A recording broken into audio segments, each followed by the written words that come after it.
दर्शकों नमस्कार। दूरदर्शन छत्तीसगढ़ द्वारा आयोजित आज की इस विशेष परिचर्चा में आप सभी का बहुत बहुत स्वागत, अभिनंदन। कार्यक्रम की विस्तृत रूपरेखा पर जाने से पहले मैं आपको ये बता दूं कि आज की इस परिचर्चा में हमारे साथ हैं अंजू मेश्राम जी। आप हैं शिक्षाविद और सामाजिक कार्यकर्ता भी हैं। साथ ही हमारे साथ हैं डॉक्टर संजीव खुदशाह जी। आप लेखक हैं, विचारक हैं, साहित्यकार हैं।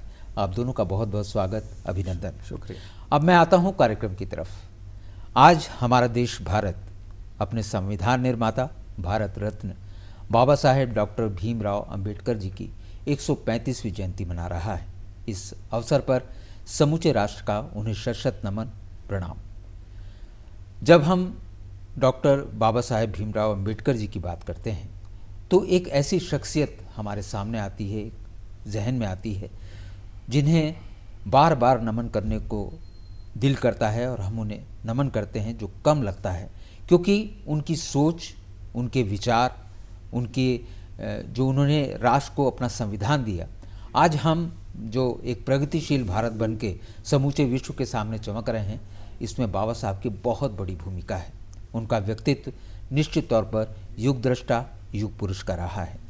तो आइए हम अपने अतिथियों के साथ भी इस विषय पर विस्तार से चर्चा करते हैं। सबसे पहले मैं अंजू जी आपसे कहना चाहूँगा, बाबा साहब के जो व्यक्तित्व है उनको हम युग पुरुष के रूप में देख रहे हैं, क्या कहना चाहेंगे?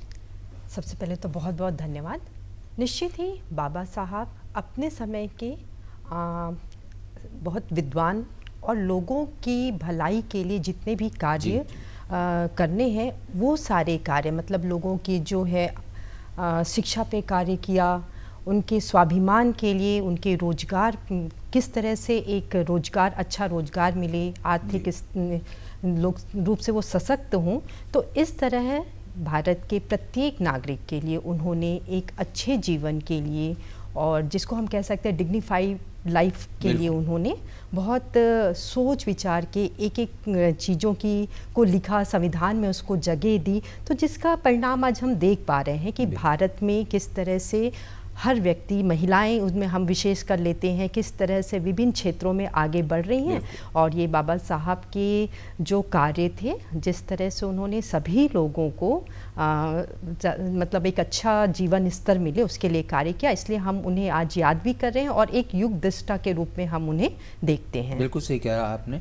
और आज ही नहीं, जब तक मैं समझता हूँ ये दुनिया विद्वान है, बाबा साहब को हम याद करते रहेंगे, नमन करते रहेंगे। डॉक्टर संजीव, आप लेखक हैं, विचारक हैं और साहित्यकार भी हैं। मैं इस पर आपके विचार भी जानना चाहूँगा।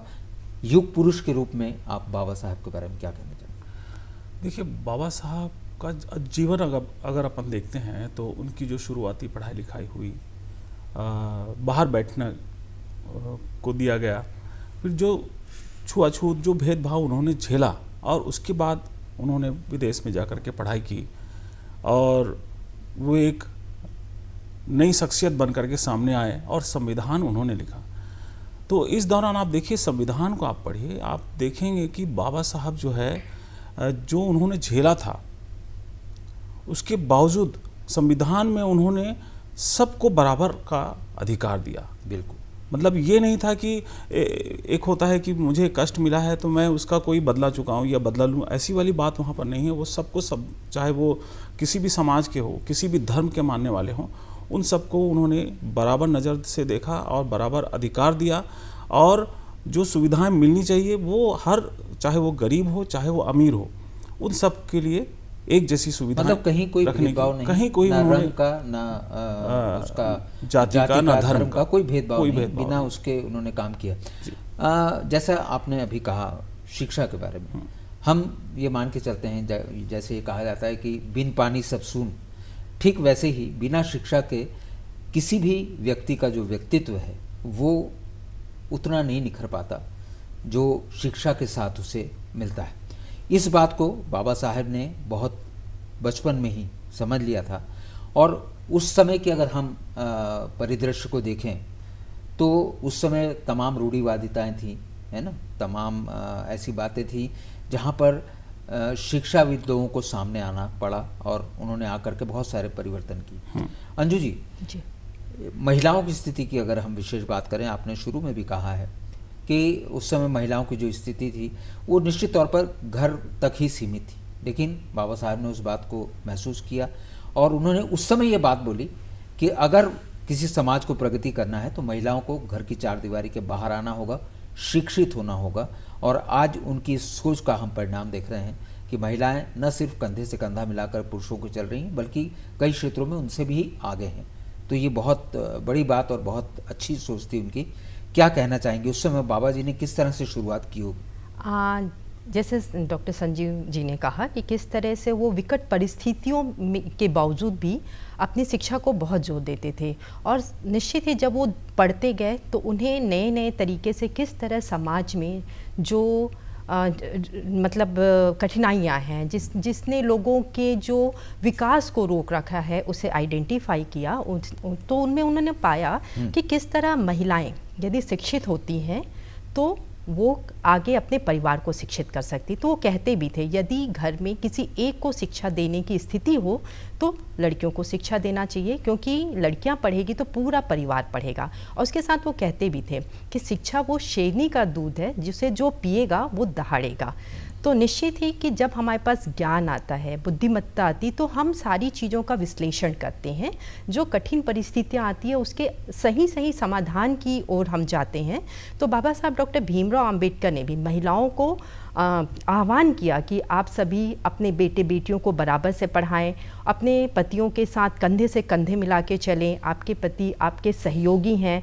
तो इस तरह से किस तरह से महिला मतलब स्त्री और पुरुष को एक समानता पे लाने के लिए उन्होंने कार्य किया। साथ ही वो हमेशा महिलाओं से कहा करते थे कि आप खुद भी शिक्षित होइए, अच्छे जीवन स्तर पे रहिए। तो इस तरह से महिलाओं को पढ़ने और आगे बढ़ने के लिए उन्होंने कहा। और इतना ही नहीं, शिक्षा, क्योंकि जब वो इंग्लैंड में लंदन में थे और लंदन में उन्होंने ग्रेज इन से पढ़ाई की अपने लॉ की, और वैसे ही लंदन स्कूल ऑफ इकोनॉमिक्स से उन्होंने अर्थशास्त्र का किया। तो जब वो वहाँ पढ़ रहे थे, जब उनको समय मिलता था तो पूरे समय वो लाइब्रेरी में हुआ करते थे, और लाइब्रेरी का जो लाइब्रेरियन था तो वो उनको खोज खोज के निकालता था कि अब बंद होने का समय है। तो जब वो बाहर निकलते होते थे तो उनके जेब में बहुत छोटी छोटी पर्चियाँ होती थी विभिन्न किताबों के नोट्स की। तो इस तरह जब उन्होंने इतनी सारी मेहनतें की और देखा कि हाँ अलग अलग किताबों से हमें ज्ञान मिलता है, और तो उन्होंने चाहा कि ये सारी चीज़ें हमारे देश की महिलाएं भी जानें, और इसलिए उन्होंने सभी से कहा कि अच्छी शिक्षा लेना, किताबों को अपना मित्र बनाइए, और निश्चित ही महिलाएं पढ़ती हैं तो पूरा घर पढ़ता है और उनके ज्ञान का उपयोग करके वहाँ का वातावरण भी बहुत अच्छा रहता है। बिल्कुल सही कहा आपने। डॉक्टर संजीव, बाबा साहब के जो प्रारंभिक शिक्षा थी वहाँ से लेकर के जब उन्होंने विदेश में जाकर के शिक्षित हुए, इस बारे में थोड़ा सा और मैं चाहूँगा आप अपने दर्शकों को विस्तार से बताएं। जी, जैसे कि सबको मालूम है कि शुरुआती जो उनकी जो शिक्षा थी वो थोड़ी तकलीफ़ में उनकी रही, भेदभाव थोड़ा ज़्यादा उनको झेलना पड़ा। लेकिन उनके जो पिताजी थे जी, उनका एक बहुत महत्वपूर्ण भूमिका है उनकी पढ़ाई में। अच्छा। वो जब वो बाबा साहब छोटे थे और जब उन्होंने देखा कि इनका इंटरेस्ट बहुत ज़्यादा है पढ़ने के लिए, कक्षा के बाहर बैठने के बावजूद भी वो मेधावी छात्र और वो बहुत अच्छे नंबरों से पास हुआ करते थे, तो उनके पिताजी जो थे वो ध्यान रखते थे और रात को वो जागते थे। इसीलिए जागते थे कि सुबह जल्दी से भीमराव को उठा दिया जाए और वो फिर पढ़ाई करें। तो पूरा परिवार जो है उनकी विलक्षण प्रतिभा को पहचान गया था और एक प्रकार से वो उसमें लगे रहे। और फिर जो आगे की शिक्षा हुई उनकी, भारत में ही जो शिक्षा हुई मैट्रिकुलेशन वगैरह, तो वो बड़े स्कूल में उनको एडमिशन दिलाया गया और वहाँ से वो मैट्रिक पास किया और सबसे पहले वो थे अपने वर्ग में मैट्रिक पास करने वाले व्यक्ति। और उनकी प्रतिभा को फिर जो साहू जी महाराज हैं, गायकवाड़ जी हैं, उन लोगों ने देखा और वजीफ़ा दिया उनको विदेश पढ़ने जाने के लिए। तो इस तरह से एक प्रकार से सहयोग उनको मिला उस समय, चाहे वो गायकवाड़ जी के तरफ से सहयोग मिला हो, जो क्योंकि आर्थिक स्थिति बहुत ज़्यादा अच्छी नहीं थी। जी जी। उनके पिताजी सेवा से निवृत्त हो चुके थे, रिटायरमेंट हो चुका था, बहुत ज़्यादा उनको पेंशन नहीं मिलती थी और बड़ा परिवार था, तो आर्थिक दिक्कतें उनको देखने को मिलती थी। तो इस प्रकार से उनको जो सहयोग मिला तो वो विदेश में पढ़ सके। और सबसे अच्छी बात ये मुझे लगता है कि उन्होंने इतना सब करने के बावजूद वो बोलते हैं कि बाबा साहब कि मैं सबसे पहले इंडियन हूँ और सबसे आखिरी में भी इंडियन हूँ। बहुत अच्छी बात, बिल्कुल सही कहा आपने। अपनी जो भारतीयता थी जो, और चाहे यहाँ बचपन से हम उनकी शिक्षा की बात करें या विदेश में शिक्षा की बात करें, एक जो उन्होंने अपने सोच बना रखी थी कि हमारा देश गुलाम तो रहेगा नहीं, एक दिन वो आएगा जब हम आज़ाद हो जाएंगे। उस आज़ाद भारत की तस्वीर देखना आज़ादी से पहले, और ये देखना कि हमारा देश कैसा होगा और उस समय किन बातों की आवश्यकता पड़ेगी, उन्होंने एक बहुत विस्तृत अध्ययन करने के बाद संवैधानिक जो उन्होंने रचना की, उस संविधान की जो आज भी हमारे लिए प्रासंगिक और हमेशा रहेगा। तो ये बात बाबा साहब के व्यक्तित्व में एक बहुत अच्छी बात थी कि सिर्फ किसी को कहना कि आप ऐसा करो, आप ये करो, उससे पहले उन्होंने खुद शिक्षित होकर के उस बात को आत्मसात किया। तब उन्होंने आगे बढ़ के लोगों से कहा, महिलाओं से कहा कि पढ़ो, अगर जीवन में आगे बढ़ना है तो शिक्षा बहुत ज़रूरी है। अंजू जी, मैं आपसे ये जानना चाहूँगा कि जैसे बाबा जी साहब ने पूरा अध्ययन करने के बाद में और इन सब चीज़ों को दिया है, आज के परिदृश्य में अगर हम बात करते हैं तो इसकी कितनी प्रासंगिकता मिलती है। लेकिन आपका ये उत्तर मैं लूँगा। यहाँ पर एक छोटे से विराम का समय हो रहा है, हम छोटा सा विराम लेते हैं और उसके बाद मैं सीधे आपके उत्तर पे आऊँगा। दर्शकों, यहाँ पर एक छोटा सा विराम लेते हैं और हम तुरंत हाजिर होते हैं।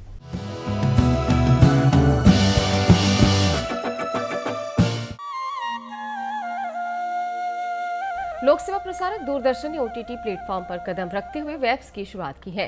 ये डिजिटल मीडिया OTT दर्शकों को संपूर्ण इंफोटेनमेंट का सिस्टम देता है। अगर आपको भी चाहिए फ्री में शानदार कंटेंट तो आज ही आप प्ले स्टोर से ऐप डाउनलोड कीजिए। तो आज ही QR कोड स्कैन करके डाउनलोड करें वेब्स ऐप।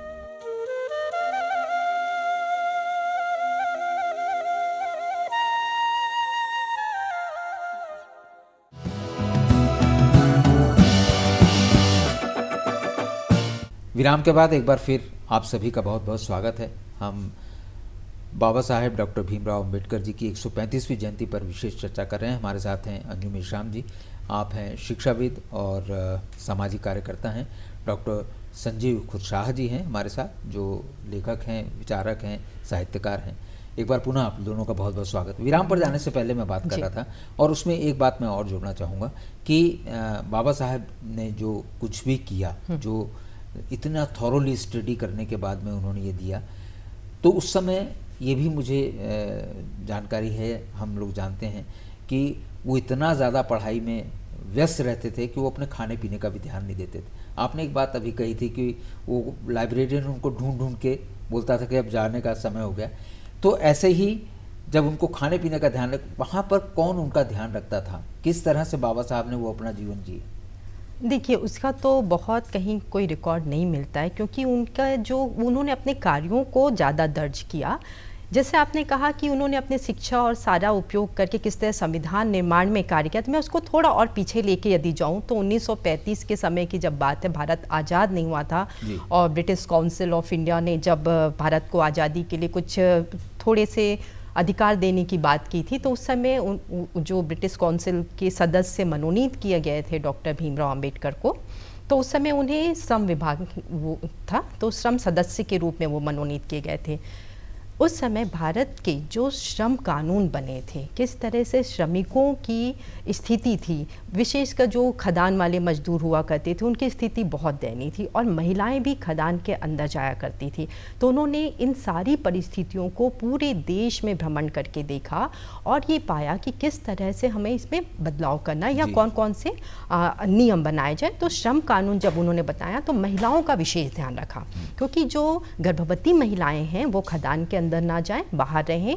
दूसरा कि बच्चों के जब महिलाओं के छोटे बच्चे होते हैं तो उनके लिए पालना घर हो पास में ही, उन्हें दिन में 4 से 6 बार उन्हें स्तनपान कराने के लिए जाने की छुट्टी दी जाए और उन्हें सवैतनिक अवकाश भी मिले, जिसको हम मैटरनिटी लीव के रूप में आज भी हमें वो उपलब्ध है। तो इस तरह से उन्होंने एक एक करके जो समस्याएं थी महिलाओं के साथ, लोगों के साथ, श्रमिकों के साथ, तो बहुत विस्तार से विस्तृत श्रम कानून बनाया। और उतना ही नहीं, तो वो तो आज़ादी के पहले की बात रही। आज़ाद भारत में जैसे हम सभी को पता है कि वे प्रथम कानून मंत्री थे और हम सबको पता है कि किस तरह से भारतीय संविधान के जो प्रारूप समिति थे उसके वे अध्यक्ष थे। और प्रारूप समितियों के साथ के में बहुत सारे सदस्य भी थे, लेकिन कौन कौन सी चीज़ों को चुनना है, उसको सीक्वेंस में रखना है कि किस तरह से हमारे मूलभूत अधिकार होंगे, हमारी मतलब उनको कैसे प्राप्त किया जाएगा, ये सारी चीज़ों को उन्होंने लिपिबद्ध करके लोगों के अधिकारों को सुनिश्चित करने का कार्य अपनी शिक्षा के ही दम पे उन्होंने किया, ताकि महिलाएं, पुरुष, बच्चे सभी सम्मानपूर्वक जीवन जी सकें। बिल्कुल सही। संजीव जी कुछ कहना चाह रहे थे? मैं यही बोल रहा था, मैडम ने जो कहा संविधान के बारे में, तो इसी बात को मैं आगे थोड़ा सा बढ़ाता हूँ कि जो संविधान प्रारूप के जब वो अध्यक्ष बने तो प्रारूप कमेटी में और भी लोग थे, तो कुछ लोग समय दे पाए, कुछ लोग नहीं दे पाए, लेकिन बाबा साहब ने अपनी तबीयत अच्छी नहीं होने के बावजूद उन्होंने बहुत मेहनत किया, उस पर काम किया और बहुत सारी जो उनकी इच्छाएं थी, जो वो चाह रहे थे वो नहीं भी हो पाया, बहुत सारी हो भी पाई। तो जब भी वो कोई ड्राफ्ट बनाते थे तो उसको संविधान सभा के पटल में रखा जाता था और संविधान सभा के जितने मेंबर थे, करीब 300 के ऊपर मेंबर थे, तो उन लोगों के बीच में रखा जाता और उस पर बहस होती। बहस होने के बाद में उसमें जो सुधार की गुंजाइश होती उसको सुधार किया जाता और उसको पास किया जाता। तो बाबा साहब जो है महिलाओं के ऊपर, हमारी डेमोक्रेसी के ऊपर, हमारे जो आर्थिक स्थिति है, जो सबसे अंतिम तबका है, जो सबसे गरीब है, सबसे पिछड़ा हुआ है, उनके लिए उन्होंने जो सोचा, और उस समय मैं तो सिर्फ इतना ही नहीं कहता, मैं कहता हूँ कि हमारे जो संविधान सभा में जितने सदस्य थे उन लोगों ने एक कल्पना की, एक ऐसे भारत की, और उस कल्पना को संविधान के रूप में उन्होंने सामने रखा कि भाई हमारा भारत ऐसा होगा और इस ढंग से हमारा भारत जो है वो काम करेगा और वो चलेगा। तो समाज के बारे में, समाजवाद के बारे में, डेमोक्रेसी के बारे में, और स्वतंत्रता, समानता, बंधुत्व, सर्वधर्म जो भाव है, धर्मनिरपेक्षता की बात रखी कि सभी धर्म के लोगों को अपने इच्छा से अपने धर्म को मानने की आज़ादी होगी। और फिर उन्होंने ना सिर्फ आज़ादी होगी बल्कि उन्होंने अधिकार भी दिए, स्पेशल अधिकार भी दिए कि भाई आप अपने रिचुअल्स को बना सकते हैं। और बाकी लोगों के लिए उनका एक और भी इच्छा था जिसको वो नहीं कर पाए। वो चाहते थे कि भूमि का जो राष्ट्रीयकरण हो, भूमि पूरे राष्ट्र की हो और जिस किसान को उपयोग करना हो वो उसका उपयोग कर सकता है, लेकिन वो वहाँ पर नहीं पास हो पाया। तो इस तरह से कुछ ऐसी भी चीज़ें थी जिसको वो चाहते थे, नहीं भी कर पाए। लेकिन हमारा जो संजीव जी, मैं आपकी बात में टोक रहा हूँ, हाँ, कि उन्होंने शिक्षाविद होते हुए, इतना शिक्षित होने के बाद जिस तरह से सूक्ष्म रूप से चीज़ों को देखा, आपने अंजू जी अभी बहुत अच्छी बात बोली कि वो गर्भवती जो महिलाएं हैं वो खदान के अंदर ना जाएं, उन्हें सवैतनिक अवकाश मिले, उनके स्वास्थ्य का पूरा ध्यान रखा जाए। ये एक कहने के लिए हम जो है, ये कोई छोटी मोटी बात नहीं। आप किसी बात को सोच रहे हैं तो आप उसमें किस हद तक जा रहे हैं, ये उनके बहुत बड़े व्यक्तित्व की पहचान है। और जैसा अभी आपने भी कहा कि वो बहुत कुछ और भी करना चाहते थे, कई जगह पर वो नहीं कर पाए।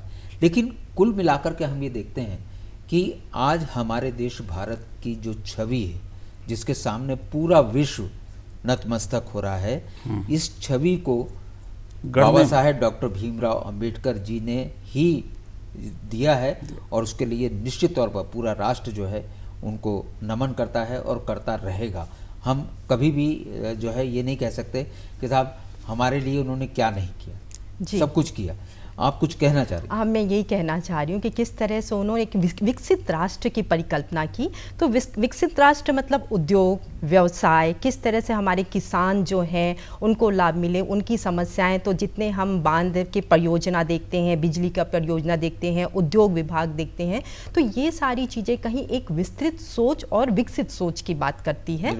और डॉक्टर भीमराव अंबेडकर की यदि हम बात करते हैं तो कैसे भारत को जो संवैधानिक भारत का ढांचा क्या हो, जो हमारे जो संविधान की जो है प्रारूप में भी हम देखते हैं कि कैसे समता, स्वतंत्रता, बंधुत्व और न्याय की बात करती है, किस प्रकार जो संवैधानिक अधिकार क्या होता है। यदि हम संविधान भारतीय परिप्रेक्ष्य में बात करते हैं तो ये बिना हिंसा के लोगों को उनके अपने जीवन व्यापन की सारी जो सम्मानजनक जीवन के लिए मूलभूत आवश्यकताओं को वो पूरा करने की बात करती है। तो ये रक्तविहीन क्रांति है जो देश के प्रत्येक नागरिकों को मिली है। और इसमें सबसे बड़ी यदि हम बात करते हैं तो वोटिंग राइट्स है, जो मत देने का अधिकार है, कि जिसने सबको, स्त्री, पुरुष, अमीर, गरीब, एक ही जो कानून संवैधानिक अधिकार दिया है कि सब बराबर है। क्योंकि इसी सोच का परिणाम है कि आज हमारा लोकतंत्र विश्व का सबसे बड़ा लोकतंत्र है। और भारत विकसित भी हो पा रहा है क्योंकि हमने बहुत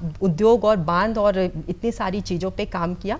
इसके साथ साथ मैं ये भी कहना चाह रही थी कि शिक्षा, स्वास्थ्य और लोगों की जो आजीविका है और किस तरह से उनके जो लाइफ में एक स्थिरता है, उसके लिए जैसे हम प्रोविडेंट फंड की बात करते हैं, इस तरह से जो उनको अपने बाद भी अपने परिवार की मदद कर सके, तो ऐसे काफ़ी सारे उन्होंने प्रावधान किए जिससे भारत के प्रत्येक नागरिकों को अपने जीवन जिसमें हम LIC की भी बात कर सकते हैं।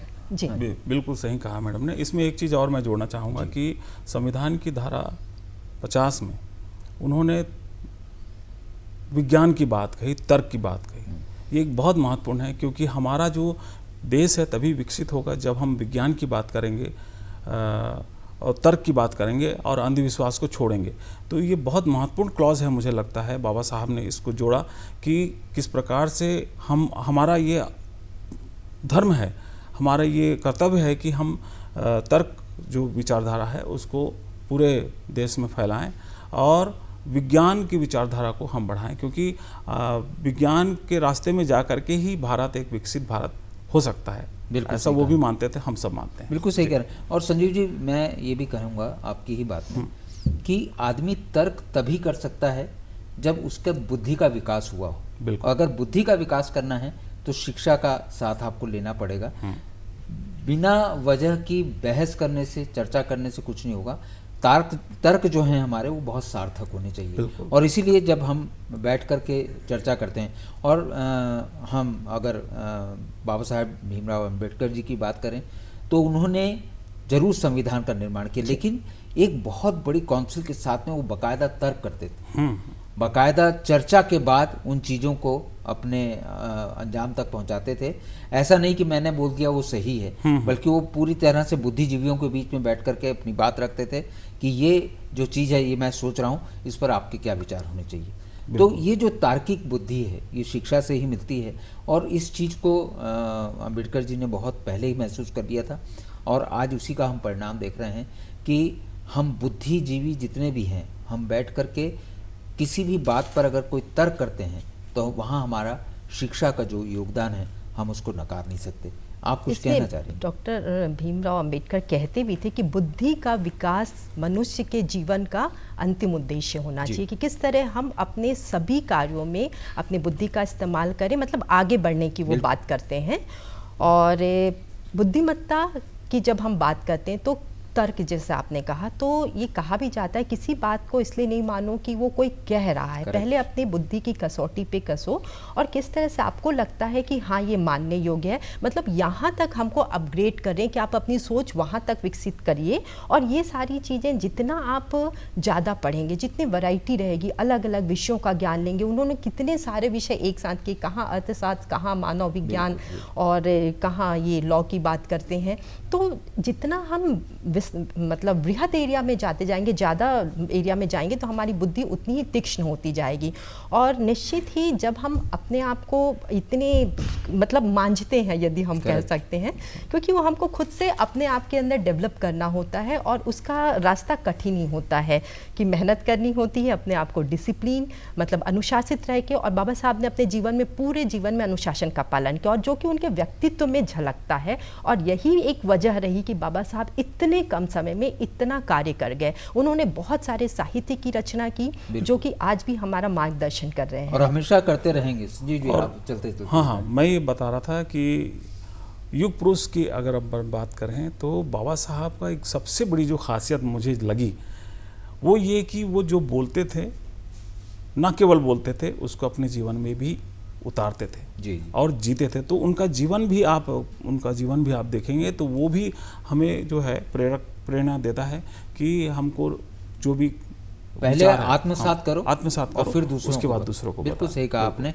और चर्चा करते करते हम जी। कार्यक्रम के अंतिम पड़ाव पर हैं। मैं यही कहना चाहूँगा कि आज इस सार्थक चर्चा में हम बाबा साहब के सिर्फ शिक्षा के क्षेत्र को और उसमें उनके योगदान को छू पाए, उनके विभिन्न जो आयाम हैं व्यक्तित्व के, उनको हम करने बैठेंगे तो समय हमारे पास और चाहिए। कार्यक्रम की फिर किसी कड़ी में हम बात करेंगे। आप दोनों का बहुत बहुत धन्यवाद इस परिचर्चा में भाग लेने के लिए। और दर्शकों, आपसे हम यही कहना चाहेंगे कि बाबा साहब के बारे में आज जो हमने चर्चा की, जो बातें आप तक पहुंची हैं, आप भी उसे अपने जीवन में आत्मसात करिए। और यही हमारी तरफ से उनको सही मायने में हम उनको जन्मदिन की बधाई दे सकेंगे। हम अपने व्यक्तित्व को निखारें, बाबा साहब की जो बातें हैं उनको अपने जीवन में उतारें। आपसे लेते हैं अनुमति। नमस्कार। नमस्कार। नमस्कार।